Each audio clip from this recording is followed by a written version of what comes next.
जेकबाबाद भरिसां कादरपुर मां गोली लॻल नौजवान जो लाश हथायो आहे। इन हवाले सां वधीक तफ़सील ॾियण लाइ असां सां लाइन ते मौजूदु आहे जेकबाबाद मां CN न्यूज़ जो रिपोर्टर जमील गुल थहीम।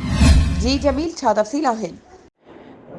जी बिल्कुल, कादरपुर वारे इलाके में मौलादा थाने जी हद मां उतां जेको आहे त गोली लॻल नौजवान जो लाश जंहिंमें हथु आयो आहे, जेको गोली लॻल लाश जंहिंमें नौजवान जो हथु आयो आहे, उहो ॿुधायो पियो वञे त सखी सरदार अब्दुल रज़ाक खोसे वटि जेको आहे त नौजवान चौकीदारी कंदो हुयो।